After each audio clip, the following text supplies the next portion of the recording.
올바른 교회 공동체, 예배 공동체라는 제목의 말씀을 가지고 함께 은혜 받기를 원합니다.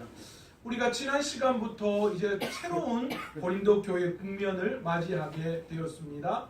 8장부터 시작되어서 10장까지 이어진 우상 제물을 먹는 문제가 끝이 나고 11장 1절부터 이제 고린도 교회 안에 예배 시에 일어나는 여러 가지 일들에 대해서 문제를 다루고 있다, 그렇게 말씀드렸습니다. 그래서 11장부터 시작되어지는 큰 문제는 예배라는 그곳 안에서, 교회라는 공동체 안에서 이루어지는 문제에 대해서 다루고 있다라고 말씀을 드렸습니다. 그 첫 번째 지난 시간에 제가 말씀드린 게 무엇이었습니까? 여자들이 예배 시에 머리에 수건을 쓰지 않고 머리를 풀어 헤치고 예배를 드리고, 또한 예배 시에 질서 있게 하지 않고 거기에서 자기가 받은 은혜를 무조건 앞에 나가서 마음껏 이야기하는 그런 것에 대한 문제를 제가 말씀을 드렸습니다. 고린도 교회 안에 사실은 당시의 유대인 사회에서는 여자들은 사실은 취급의 대상이 되지 않았죠. 수의 대상이나 모든 것에서 거의 종과 같은, 노예와 같은 신분의 위치에 있는 것이 여자였습니다. 그런데 바로 그런 곳에 그런 생각을 가지고 있는 곳에 바울이 가서 뭐라고 이야기합니까? 우리 모두는 이제 다 복음 안에서 뭐라고 말씀을 했습니까? 하나다, 공평하다, 남자와 여자가 구분이 되지 않는다, 그 모든 것이 다 권위가 동등하다라는 것을 전파했다는 거죠.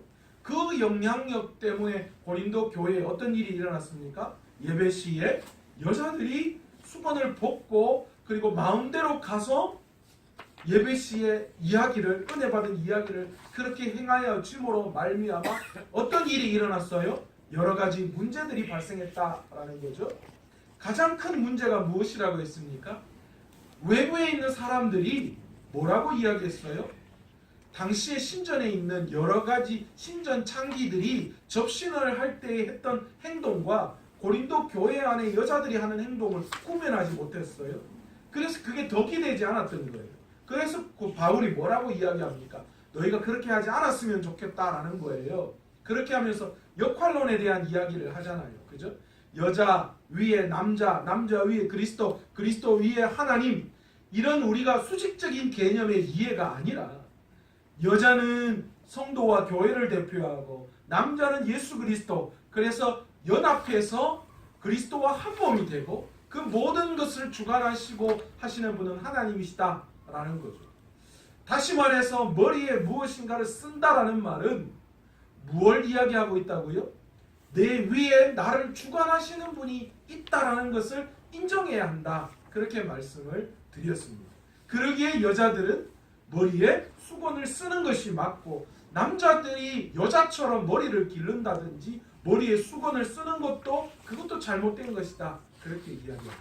그리고 마지막에 바울은 그러나 남자와 여자 그렇게 나누었다고 해서 그것에 어떤 차이가 있는 것은 결코 아니다, 그리스도 안에서 우리는 하나다라는 이야기를 했습니다.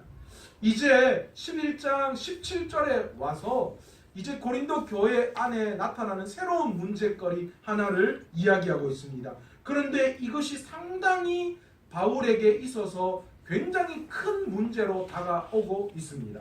무엇을 보면 알 수 있습니까? 오늘 본문 17절에 보시면 그렇게 이야기하죠. 이 일에 너희를 칭찬하지 아니하나니. 다른 거는 내가 다 칭찬할 수 있어도 이 일만은 내가 그냥 넘어가지를 못한다, 그렇게 바울이 단호하게 이야기를 꺼내고 있습니다. 그 꺼낸 이야기가 무엇일까요? 바로 성만찬의 문제입니다. 여러분, 오늘날 한국 교회가 가장 약한 것 중에 하나가 사실은 성만찬이라고 생각합니다. 왜 그렇습니까? 사실은 초대교회 이후에 성도들이 모일 때마다 뭘 했어요? 성찬이 이루어졌습니다. 그런데 오늘날 이런 식의 성찬이 아니었어요. 이건 약식 성찬이에요. 그러니까 당시에는 성만찬이 어떻게 이루어졌느냐? 정말 식사와 동일하게 이루어졌어요. 예수님께서 제자들과 함께 6월절 마지막 성찬, 이 떡을 나누고 잔을 나누실 때에 그때 유월절 식탁에서 어떻게 했습니까? 그곳은 식사 자리였어요. 그 식사 자리에서 떡을 떼고 그들의 주식이었던 떡을 떼고 포도주, 음료, 그들의 음료였던 그 포도주를 나누면서 식사 자리에서 성찬을 행하시고 그리고 그것을 기념하라 말씀하셨죠. 초대교회가 그 이후에 계속해서 이 성찬이 뭐로 이루어졌습니까? 우리가 그냥 빵 조금 나누고 잔 포도주 조금 먹고 이걸로 되어진 게 아니라요. 식사 자리에서 성만찬이 이루어졌다라는 겁니다. 그런데 이 성만찬이 왜 중요할까요? 여러분, 하나님께서 우리에게 은혜 주시는 방편이 있습니다. 그 은혜 주시는 방편이 특별히 성경에서는 세 가지로 정리를 내리고 있는데 뭘까요? 첫 번째가 뭘까요? 하나님께서 우리에게 주실 때 은혜를 주시는 방편이 뭡니까? 우리 뭘 통하여 은혜를 받을 수 있어요? 말씀을 통하여 하나님은 우리에게 은혜를 주십니다. 우리가 말씀을 볼 때마다 무궁한 그 말씀의 능력이 우리에게 다가오는 거예요. 또 한 가지 은혜를 주시는 게 있습니다. 뭐요? 우리가 강조하는 거 있잖아요. 기도입니다.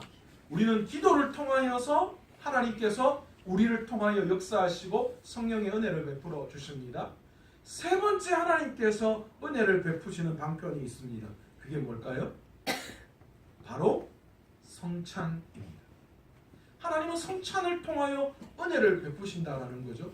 그런데 한국교회가 어느 순간부터 이 성찬이 점점 약해져요. 겨우 1년에 한 2번 정도 드릴까 말까, 그것도 힘들면 1년에 한 번씩 드리는 그런 데도 있고요. 그리고 또 성도들도 이 성찬의 의미를 제대로 깨닫지 못해서 성찬을 너무 가볍게 여기는 경우가 너무 많이 있다라는 거죠. 제가 어릴 때에 과거에 이 성찬식이 있다 그러면요, 그 주 한 주간에는 거의 새벽에 눈물바다였어요. 새벽마다 어른들이 통곡하며 자신의 죄를 회개하고 죄 가운데의 성찬을, 주님의 몸과 살과 피를 범할 수 없다. 그래서 그것들에 대해서 회개하는 그런 시간들이 일주일 정도 그 시간 전부터 일어났고요. 그리고 그 전에 성찬을 하는 그때에는요, 거의 성도들이 다 목욕 제기하고 정말 경건한 마음으로 와서 그곳에 참석했고, 또 그 성찬을 준비하는 장로님들과 목사님도요, 특별하게 그것들에 대해서 의미를 가지고 했습니다. 왜 그렇습니까? 그게 바로 은혜의 방편이라는 거예요. 여러분이 성찬에 참여함으로 말미암아 그것이 은혜 받는 거라는 거예요. 성찬에 참여해서 여러분이 떡을 먹고 잔을 나누는 게 은혜예요. 그 자체가 은혜라는 거예요. 우리가 말씀을 보고 기도를 하지 않아도, 않아도는 아니고 그런 것처럼 성찬도 그것에 참석하는 것 자체가 은혜임을 우리가 깨달아야 돼요. 고린도 교회에도 그것을 알고 그 성찬이 고린도 교회 안에 이루어졌습니다. 그런데 바울이 볼 때에 이 성찬에 심각한 문제가 대두됐음을 바라보았습니다. 그게 왜 그러냐? 당시에 고린도 교회에는요, 이 빈부의 격차가 굉장히 심했어요. 그럴 수밖에 없는 게 그것은 지역적인 특색이기도 했습니다. 고린도 지역은 항구 도시라고 했습니다. 그러니까 항구 도시니까 기회의 땅이었어요. 그러니까 사람들이 많이 모이고 돈이 모이고 물자가 모이는 곳이었어요. 그러니까 그만큼 무언가 성공할 수 있는 기회도 많았겠죠. 그러니까 지방의 여러 도시에 있는 사람들이 성공하기 위해서 고린도 교회로, 고린도 지역으로, 그 항구 도시로 모일 수밖에 없었다는 거죠. 그러다 보니까 성공한 사람들과 노예와 여러 부류의 사람들이 그 고린도 지역 안에 섞여 살았습니다. 그렇기 때문에 고린도 교회 안에도 여러분 어땠을까요? 고린도 교회였지만 그 교회 성도들의 구성도 굉장히 다양했음을 우리는 볼 수 있습니다. 돈 있는 사람, 권력 있는 사람, 그러나 여전히 기회가 없고 힘들고 어려움, 하루를 살기에도 부족했던 사람, 아니면 아예 노예 출신의 그런 출신의 사람들, 그리고 남자와 여자, 어린아이, 수많은 종류의 환경에 놓여져 있는 사람들이 고린도 교회 안에 모여져 있었음을 우리는 볼 수 있습니다. 그런데요, 이 고린도 교회 안에 그런 다양한 사람들이 모여 있는데 성찬을 나눌 때, 이 성만찬을 행할 때에 아주 심각한 문제가 생겨났습니다. 왜 그러냐? 당시에 그 성찬을 할 때에 제가 이야기했잖아요. 이 성찬을 할 때는 만찬, 식사와 동일하게 했기 때문에 거의 성만찬이 가정집에서 행해졌은 경우가 참 많았습니다. 그러니까 가정집에 모였는데, 그런데 문제가 당시 사회적인 특성상 돈 있고 힘 있고 빽 있는 사람들은 무언가 집안에서 조금 좋은 자리에 거기에 모여 있어서 그들만의 성찬을 나누었고요. 그렇지 못한 사람들은 바깥 뜰에서 그 성찬이 끝날 때를 기다려야 했다는 거예요. 왜요? 그 성찬이 끝나서 그들이 먹고 남은 그것들이 밖으로 가지고 나와져서 그것을 가지고 성찬을 행할 수밖에 없었기 때문에, 그러니까 당시에는 음식을 나누는 것이었기 때문에 많은 사람들이 자신이 성찬을 행할 때에 음식을 가지고 왔어요. 이런저런 음식들을 가지고 와서 나누었는데, 돈 있는 사람들은 상대적으로 어떨까요? 음식을 굉장히 풍성하게 가지고 올 수밖에 없겠죠. 그렇게 가지고 와서 또 시간도 맨 먼저 와서 좋은 자리에 앉아서 성찬을 행했다라는 거죠.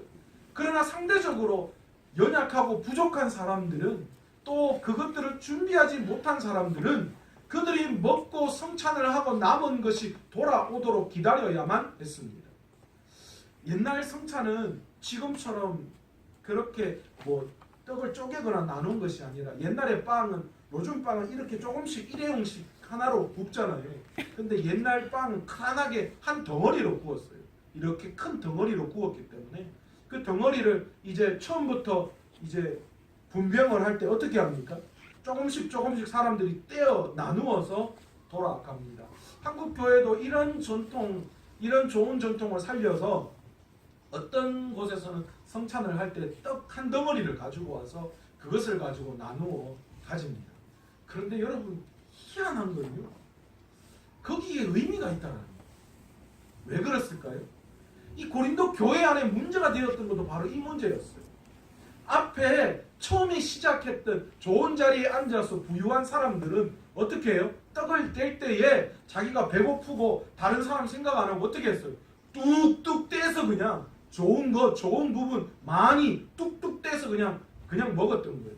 그러다 보니까 상대적으로 그 떡이 돌아서 가난하고 부족하고 연약한 사람들에게 올 때는 어떤 일이 일어났어요? 부족하고 연약하게 아예 모자라거나 성찬을 나누지 못하는 그런 일도 생겨났던 거예요. 좋은 음식은 위에서 다 먹고 전혀 맛없고 형편없는 그런 음식들은 나온 거예요. 옛날 속담에 그런 이야기죠. 누구는 인삼 먹고 누구는 무 먹나 이런 이야기 있잖아요. 그런데 고린도 교회 안에 그런 일이 일어난 거예요. 안에서 돈 있고 힘 있는 사람들은 자기들은 좋은 거 먹고 많이 먹고, 그래서 오늘 성경에 보시면 뭐라고 이야기합니까? 21절에 보면 만찬을 먼저 갖다 먹음으로 어떤 사람들은 시장하고 어떤 사람은 취하였다. 무슨 말입니까? 앞에 먼저 시작한 사람들은 많이 먹고 배부르고 해서 취하고, 뒤에 성찬을 하는 사람들은 모자라고 배고파서 시장하다. 그런 이야기를 하고 있는 거예요. 이런 일들이 고린도 교회 안에 성찬 안에 일어났던 거예요. 그 일들을 바라보면서 바울이 심각하게 이야기하면서 너희가 행하는 그 성찬은 하나님이 기뻐하시는 성찬이 아니다라고 지적하고 있는 거예요.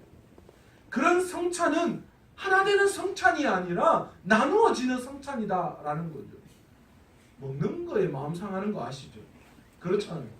요래 모여 있다가 저희끼리 밥 먹으러 가자고 어느 순간인가 싹 다 가쁘고 내 혼자 떡 남아있습니다.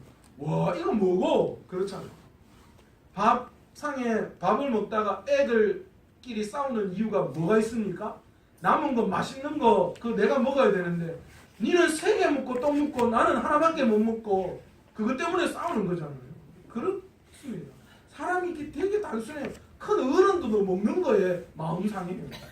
장로님 그릇에 굴이 한 5개쯤 들어가면 내 그릇에 굴이 3개 들어가면 권사님이 요즘 나에 대한 마음이 좀 덜하구만 이런 마음이 드는 게 마음이에요. 여러분, 당시에 고린도 교회 안에 성찬을 하면서 서로 마음이 상해버린 거예요. 이게 무슨 일이야? 그러면서 서로 마음이 나누어지는 분쟁이 일어났던 거예요. 아니 왜 우리한테는 성찬하는데 우리까지 안 오느냐? 아니 왜 너희는 다 좋은 거 먹고 아니 우리는 아무것도 못 먹고 배고픈 그런 일이 일어나야 되느냐? 그런 것에 대해서 바울이 지적하는 너가 잘못된 거야. 이거 내가 도저히 칭찬할 수가 없어. 그렇게 이야기합니다. 그러면서 바울이 올바른 성찬이 무엇인지를 분명하게 이야기합니다. 여러분 올바른 성찬은 무엇일까요? 올바른 성찬은 우리 모두가 다 하나 되어지는 의미를 표현하기 위해서 행하는 것이 성찬입니다.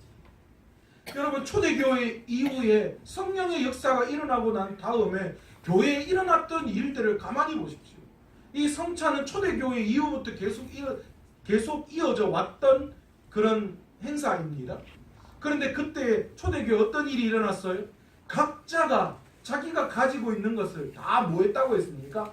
나누었다고 했어요. 그래서 부족함이 없다라고 했어요.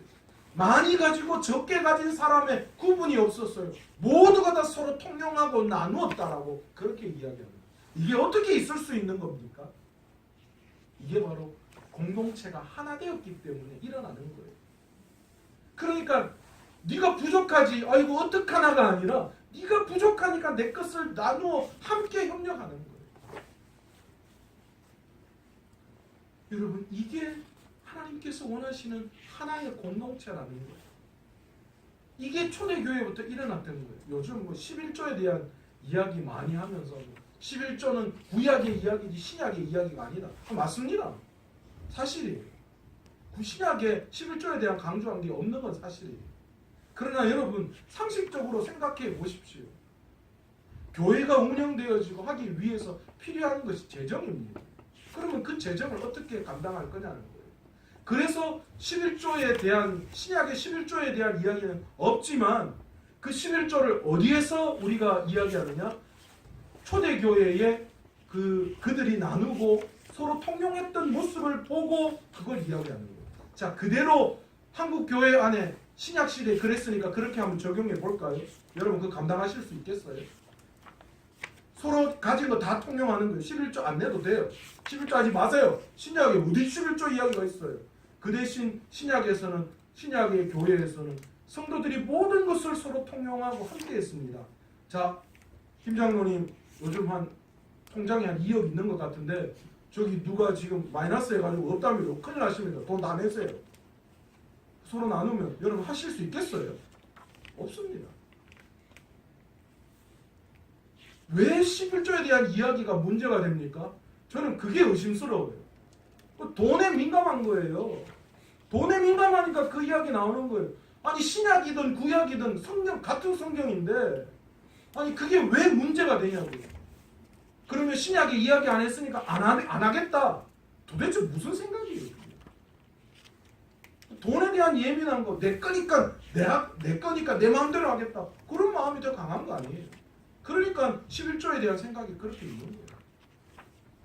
여러분 바울은 고린도 교회를 바라보면서 성만찬 하나를 지적하면서 너희들 교회가 하나 되지 못했음을 강조하는 거예요. 있는 자는 더 많이 누리고 없는 자는 교회 안에서도 불공평함을 느끼고 소외받고 좌절되어지는 모습을 보면서 안타까워했던 거예요. 교회는 그게 아니라는 거예요. 교회는 온 성도가 하나 되어지는 거예요. 무엇을 통하여? 성찬을 통하여. 그 성찬이 무엇입니까? 주님의 살과 주님의 피를 나누면서 우리 모두가 다 그리스도와 연합했음을 표현하는 거예요. 그러니까 우리가 다 지체가 된 거예요. 그러니까 나는 팔이고 너는 다리인데 다리가 아프니까 팔도 아픔을 느끼는 거예요. 이게 하나 된다라는 거죠. 그러나 고린도 교회 안에 자기들의 영적 그런 우월주의, 엘리트주의에 빠져있는 그들이 나는 가졌기 때문에 나는 배부르게 먹고 나만 잘 되면 된다라는 그런 생각으로 성찬 또한 그렇게 행했다라. 그것이 잘못된 성만찬임을 바울이 지적하면서 고린도 교회가 진정으로 하나 되기 위해서 너희들이 어떻게 해야 하는지를 가르쳐 주는 거예요. 여러분 주님의 그 성찬은 피로 세우신 새 언약입니다. 우리가 혈통의 이스라엘 백성들이 아니에요. 아브라함의 족속들 우리 아니잖아요. 그러면 구약대로 이야기하면 우리는 구원받을 백성이 못 되는 거예요. 그런데 왜 우리가 구원받을 수 있습니까? 주님의 그 죽으심을 통하여 그 주님의 그 피가 새 언약을 우리와 세우셨다는 거예요. 그게 무슨 언약입니까? 그 피로 세운 새 언약이 무엇입니까? 우리가 예수 그리스도를 주님의 그 십자가의 죽으심을 믿고 나의 주인으로 모시고 믿음으로 나아갈 때에 주님이 새 언약으로 피로 우리를 하나님의 한 자녀로 삼아 주셨다는 새 언약입니다. 그래서 우리가 이제는 모두가 다 혈통적인 이스라엘이 아니라 믿음으로 이스라엘 백성이 된 거죠. 그게 새 언약이에요. 그 안에 우리 모두는 한 형제요, 한 자매이며 하나라는 거예요. 한 공동체라는 거예요. 그게 교회 안에 하나 되어지는 그런 속성이다라는 거죠. 바울은 올바른 성만찬을 그들에게 이야기하면서 너희가 결코 이 성찬을 통하여 예수 그리스도의 그 하나 되는 그 연합하는 그것을 잘못되게 해서는 안 된다. 그렇게 말하고 있습니다. 오늘 이 말씀을 우리 교회에 우리의 삶으로 한번 돌아보기를 원합니다. 교회는 이제 날마다 주님의 오심을 기다리는 공동체입니다. 그 공동체가 한 곳에 모여서 교회로 하나님 앞에 예배하며 주님을 높이고 있습니다. 그런데 우리는 새 언약 안에 있는 자들입니다. 그래서 우리는 하나입니다. 날마다 성찬을 통하여서 우리가 예수 그리스도와 연합했으며 우리가 그리스도 안에서 하나임을 우리는 날마다 고백합니다.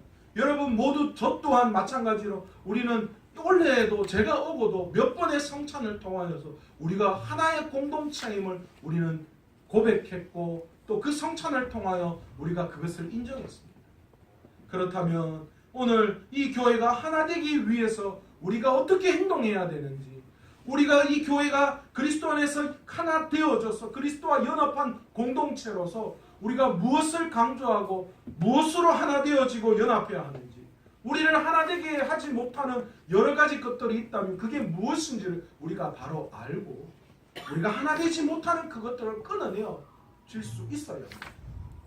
그것이 때로는 정의라고 하더라도, 그것이 때로는 옳다라고 하더라도, 그것이 진리 안에서 행해지는 것이 아니라면 때로는 그것들을 하나 되게 하기 위해서 우리가 양보할 수 있어요. 그것이 하나 되어지는 거죠. 그리스도의 십자가 안에서 내가 하나 되었기에, 그리스도의 그 피로 말미암아 새 언약으로 말미암아 우리가 하나 되었기에 기꺼이 내가 한 발 양보하겠다, 한 발 물러서겠다. 교회가 하나 되어지게끔 하기 위해서 우리가 그렇게 양보하고 그것으로 말미암아 덕을 세우고 그것으로 말미암아 예배 안에서 분쟁이 없고 나누어짐이 없도록 우리가 믿음 안에서 하나 되어짐을 지키고 나아갈 때에, 그리고 그것을 성찬을 통하여 우리가 제대로 행할 때에 그것이 주님이 기뻐하시는 성찬이고 그것이 주님이 원하시는 교회다라는 겁니다. 우리 안에 올바른 하나됨이 교회를 통하여 나타나야 합니다. 그것이 그리스도와 연합한 교회와 교회 안에 성도들이 해야 할 역할이고, 그것을 우리의 삶을 통하여 행하고 나아가는 길이 바로 우리의 성화의 과정이라는 거죠. 내만 잘 되고 내만 복받으면 된다, 그거 아니에요. 때로는 내가 좀 부족하고 때로는 내가 좀 연약하고 내가 좀 안 된다 하더라도 다른 사람이 잘 되는 것을 보고 박수 쳐주고 함께 웃어주고, 때로는 그것이 아니라고 하더라도 때로는 내가 참고 하나 되기 위해서 그 사람의 이야기를 들어주고 인정해주고, 좀 더디 가면 어떻습니까? 세상은 더디 가면 실패라고 하고 그게 또한 다시 일어설 수 없는 그런 계획인 것처럼 여겨지지만, 그러나 저는 교회는 아니라고. 교회는 세상과 달라요. 투자한 만큼 뭐가 일어나야 하고 뭐가 한 만큼 되어져야 하고 이런 거 아니잖아요. 교회는 좀 더디 가면 어떻습니까? 좀 안 되면 어떻습니까? 마지막까지 하나님이 말씀하시는, 하나님이 뜻하시는 그곳을 향하여 방향을 잡고 서서히 그것을 향하여 한 단계 제대로 나아갈 때에 그것이 하나님이 기뻐하시는 교회고, 그 안에서 우리가 연합하여 그리스도와 한 몸을 이루어 교회를 이루어 나아갈 때 그것이 하나님이 원하시는 것이다 라는 것이죠. 오늘 말씀 안에서 그 성령의 인도하심을 따라서 우리가 올바른 성찬을 통하여 우리 교회가 하나 되어지고 또 주님과 연합하여서 하나님이 기뻐하시는 교회를 만들어갈 수 있는 저와 여러분 되시기를 간절히 축원합니다. 오늘 이 시간 말씀을 생각하시면서